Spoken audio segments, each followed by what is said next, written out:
Welcome to Golf Channel Academy. I'm your host, Martin Hall. We're here at the Grand Cypress Club in Orlando, Florida, and I'm delighted to be joined by three-time major champion Padraig Harrington. Obviously, we're on the green. This is your putting special.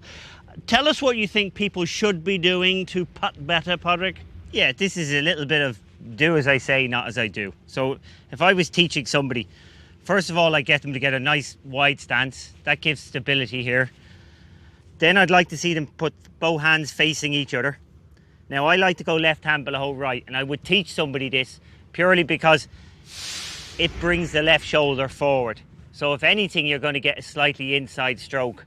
Sometimes if the left hand is high, your shoulders get open and it could cause you to cut across it, which isn't great for getting the ball to spin down into the hole.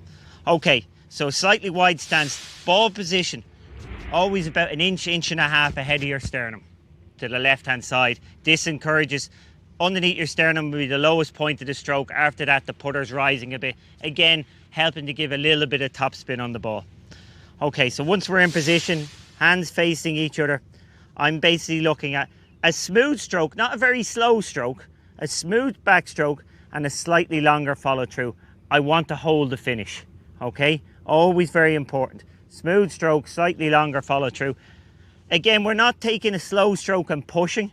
We're more looking like, I like to think of it, if I had my right hand and I was rolling the ball into the hole.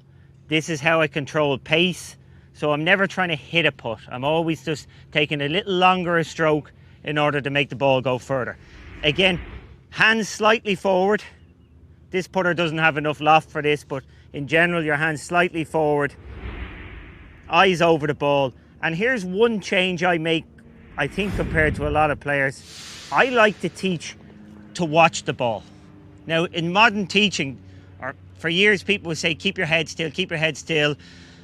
I actually teach, and I think this is a great thing if it can become a habit. Watch the ball with your eyes. That means your head won't move. So as that ball is traveling out the first couple of feet, my eyes are tracking it. No need to move my head, I can see it. It tracks it for 4 or 5 feet with my eyes, and then my head will move up. If I can make that a discipline, there'll be less chance that I'll move anxiously to see where it's going, because it is absolutely natural for any human being to watch the ball as it's going to the target. That's normal. So why not teach yourself to do it properly rather than spend your whole life, which a lot of guys like me, trying not to look up, or we're trying to stay nice and still. It works, but it's not natural. So for a young guy, a person coming to the game, I would teach them to watch the ball running here in the first couple of feet of the putt with their eyes, and then their head will move up, rather than when you see a bad putt, the head moves first, and actually they don't even see the ball running for the first couple of feet. Well, yeah, I was going to come to that. Obviously, that is important to you. Can I ask why that's so important? Because some would say, the ball has gone, what difference does it make? If you can get to this position where you're balanced and held your finish, to get there, you've done so many things right in terms of accelerating at a nice pace through the putt. A lot of people who struggle with putts, they have this rebound effect. And that's actually a deceleration, and then you're coming back. By holding the finish, it should help to ensure a constant momentum through the putt. It's not a huge acceleration. There's a nice rhythmical backswing and a nice acceleration through. It's certainly nothing fast and jerky. But again, it's not slow either. Slow is not a good thing in any part of the game. It's smooth. But it's the same as a right-handed person. You'd roll the ball at that pace. So that's the rhythm on my putting stroke. I put the putter down. Good solid base, because I want to keep this stable. I want to keep my body stable. I want to keep my head stable. The only thing moving here is my shoulders and my arms. My hands are neutral against each other. Slightly forward. Line up. And watch the ball. Just like that. Maybe I should do that more on tour. A terrific foundation to get us going in your putting special. And when we come back, Padraig's got some drills to talk to us about, and you're going to enjoy those, I promise you.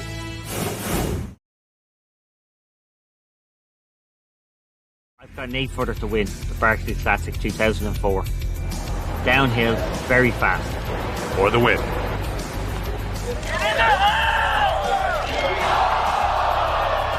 Still to this day, I don't know. It's gone across like a cellophane bridge right across the right lip. at that pace, I still don't know how it didn't drop. It only got an inch by the hole.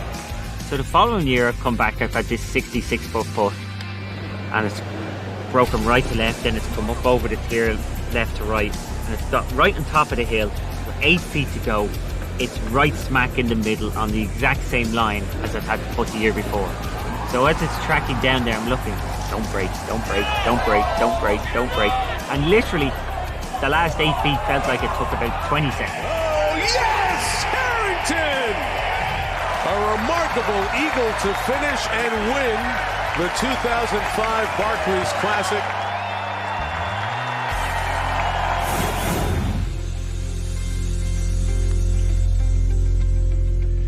Well, that's another one. You don't win 30 tournaments around the world without holding putts. You don't hold putts without doing drills. Haven't seen this one. Talk me through it, please. Yeah, look, as players, we all like doing drills. And if you go to a tour event, you'll see a lot of guys doing drills. Again, the idea of a drill is you're trying to work on something technical, but not consciously. So you're doing it, you're getting the technical side covered, but your subconscious is also working rather than your conscious getting involved. Okay, so what am I really doing here? This elastic band, there's no tension behind the ball, so it's nice and loose. I take it back, still loose, but from impact and forward, there's tension from the band, which helps me accelerate gently and hold my finish. So again, line up, and it helps me hold my finish like so. And I might exaggerate it and hold it for a couple of seconds. You can do this, obviously you can't do this on the golf course in tournament play. That would be against the rules to use any training aid. Can't take any training aid out of your bag on the golf course. You've got to leave it in there. Can't use it. But you can do the same thing by just pressing your putter into your foot like so. And once you take it away, the putter head will want to accelerate forward and stay in that position. And it stops that kind of rebound effect. I think it'd be interesting for viewers to know, Padraig, is this the sort of thing a player like you might do in the hotel room in the evening? Oh yeah, rounds? absolutely. What I tend to do at home is I have an elastic band around the leg of a chair in my golf room, a spare putter on it. So every time I walk by it, I might hit 5, 10 putts, 15 putts. In between hitting shots, I'll go and hit a few putts. So it's not something you do for hours on end. It's something you just keep going back to for, as I said, for a minute or two every so often. Okay, so rubber band one drill. Line on the ball, is that a drill you would use? Absolutely. I only use it on the putting green, which is, I was brought up on big sloping greens and I'm all about the feel of putts. But if I was a young kid, I'd definitely start off using a line on every putt. I just can't get used to it. I'm trying to line this one up here and I'm like changing it so many times. But I do use the line when I'm practicing just to check my own alignment. So I've lined up there, got it pretty good, easy this time.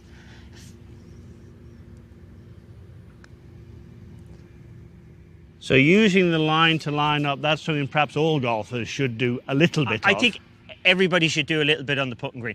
Alignment is a massive part. It's not end all and be all of good putting. The most important thing with putting is the ball starts where you think you're lined up, but it does help if you're lined up there in the first place. So yes, practice with a lining up.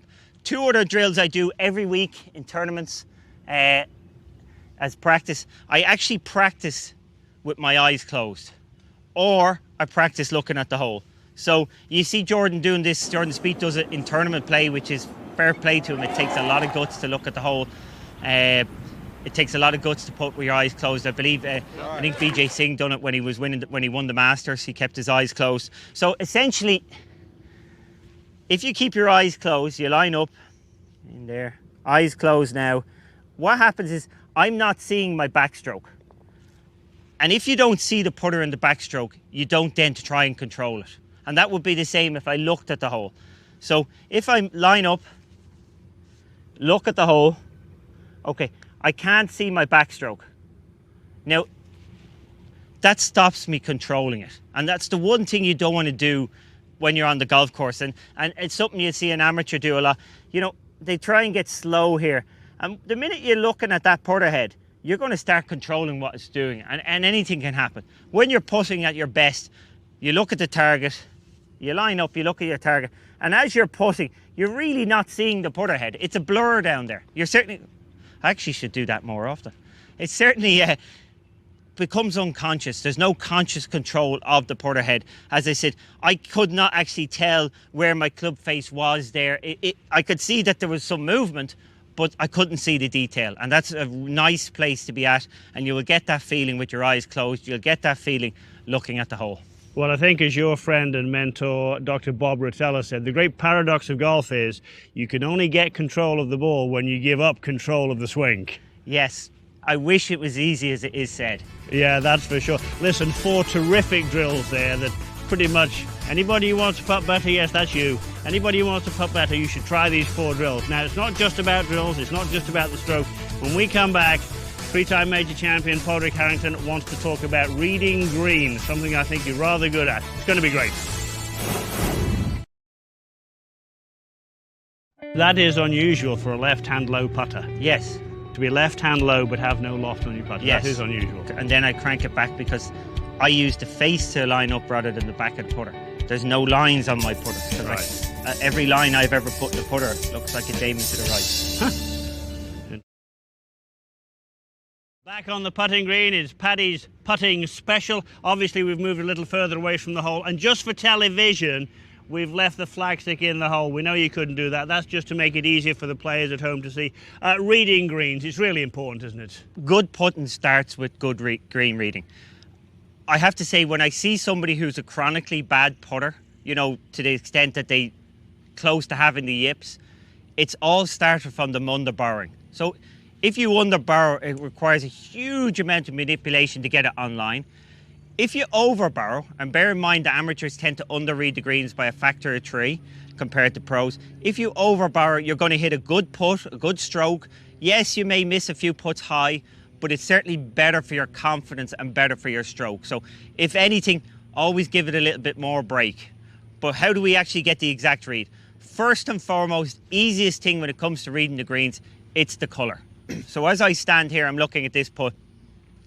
The first sort of 15 feet, it's dark green.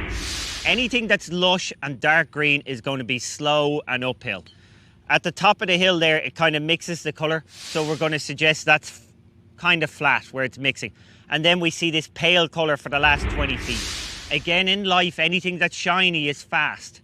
It's slippery. So I know I'm going uphill, levels out, and then downhill. Now, if I walk around, those colours will change. And I'll know if I turn to the right here and I look back up, if I see it's dark, that means it's uphill, so it'd be left to right coming across here. So your colours, use your colours. So once you've identified the colours, the dark and the light, what comes next?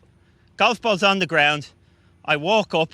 I'm seeing the colours naturally myself. I don't even have to work at it. I mark it. To save time, as I mark it, I just walk up straight behind it, put the putter down. Careful not to hit the coin because you can't touch the coin.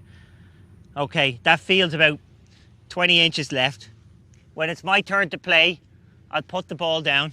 I don't really need to look from the other side. Walk back. I'm trying to see my 20 inches. I might add a little, I might take a little away, but general, I'm going to stick to more or less what I felt. Come back, I have a couple of practice strokes, obviously. Again, the key here is my practice strokes are very realistic. I'm not taking this. I'm hitting a 35-foot putt here. I'm not going like this to hit it. I'm actually taking, that will get me to the hole. Little bit slow up the hill. Yeah, that feels good. That feels good. When I put the putter down, this is the key to holding putts. I'm never standing over this ball saying, I've got to be up. And I'm never standing over this ball saying, if it was a downhiller, oh, don't hit it by. I've already dialed that in here. That's all covered in my, and I don't wish and wash through. I actually take real practice strokes. That's covered. No more conscious thought. Look at my target.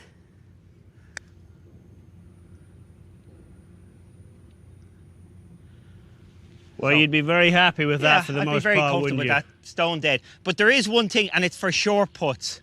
So every time you hit, and it's particularly evident down here in Florida, but you'll see that nearly on all golf courses you gain experience. So now I've put it up here, say I've got a 3-footer. All 3-footers are not straight, okay? Unfortunately, that's what amateurs tend to think. I can hit it firm and straight, but ultimately if there's a break, there's a break. Now what you'll see on a cup is every cup, especially in Florida, a little bit when you get up north, more sunshine, the low side of the cup starts to fray by the end of the day. It actually frays pretty early on. And as you can see here, if you can see, it's all starting to break down here. It will turn brown, it will be burnt out by the end of the day. I know that's where the biggest bit of wear and tear is. So that's the lowest point. So everything is breaking to that point there, right down there. So essentially, without me bending down here, if that's the low point, I know I've got to aim a little bit to the left. So instead of trying to blast it in straight, I'm going to hit it left half. And again, if I aim straight, yes, I could knock it in from there, but sometimes it requires a bit of manipulation. And that's where all this sort of heebie-jeebies come from. That is going to help a lot of people read greens, a subject they find very difficult. And when we come back, we're going to talk about some of the unique aspects of Padraig's own putting stroke. Very interesting. We're back, one final segment here. Padraig Harrington, your putting stroke, and you call them peculiarities. I don't think they're peculiar, they're just your way. Tell us about that. Yeah, look, I grew up in a very competitive golf club. We hustled all the time. I had friends we played with, we always played for money, played for a golf ball, a drink or whatever. And ultimately, every match comes down to, can you get these putts in the hole? Every day, and if you couldn't, you had to leave. There's no point in you playing. So, some of putting, yeah, you want to have a nice putting stroke and you want to do everything right, but ultimately, you want to hit the ball where you think you're aiming. And when you start practicing, just trying to get the golf ball in the hole, I have found for me, this won't apply to everybody because of my eyesight, you'll see there's no lines in the back of my putter, because if I look at a line here, it looks like it's aiming right. You will also see I have no loft on my putter, but I actually crank my hands back, which wouldn't be a good thing to teach. But that's because I'm using the face to line up. So I'm lining up the whole face to where I'm going. Now that seems square to me. Whereas I would teach this is what looks good to me. The putter head is sitting back. Again, very much concentrating on my routine. Can I get this routine? Ultimately, I'd love my routine to be 1, 2, 3, 4, 5, 6, 7, 8, 9. So if I could hit the putt, every putt like that in a tournament, and as I said, the putt I hold on the 4th playoff hole, the winning putt at Carnoustie in 2007, I definitely could have. If you go to that camera, you can see me go 1, 2, 3, 4, 5, 6, 7, 8, 9. The metrodome effect of putting, the routine of continuous sequence, there's no stopping.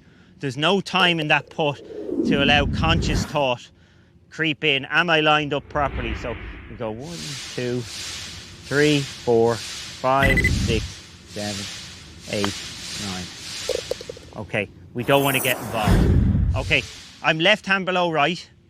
I grew up, nobody put it left hand below right when I grew up. I grew up like this, but the day I turned pro, first day of tour school, I was cutting my putts. I couldn't hold a left to right putt. So what do you do if you can't hold the putt? You find a way to get it in the hole. That's the most important thing. Can I get it in the hole? And I found if I put my left hand below right, I had a tendency to pull it down the line on a left to right putt, which isn't a bad thing. So the putt was starting up on the high side. I was holding more putts. So for my first 2 years on tour, I put it my left to right putts this way, and I put it my right to left putts conventional. Now another thing I do on my putts, again, I don't like the putter rotating through impact at all. I hate a pull. I think a lot of players hate that release pull. So you'll see I actually crank my left hand, and I have cranked it that far over in order to hold that wrist down. You can see that wrist is locked. So this would be a very good way. If people tend to pull their putts to the left, this would be sort of really good medicine to take. Oh, absolutely. This is I'm playing a hold-off cut here. You might get a little bit of cut spin, but hey, it works for me. You know, for the next guy, yeah, if you're releasing it too much, do try and just wrap that hand underneath. Put the thumb basically at 90 degrees to the putter. Just like so. I think I'll be doing more of that next week, actually. Absolutely terrific. Listen, that's been absolutely wonderful. So many gems here today.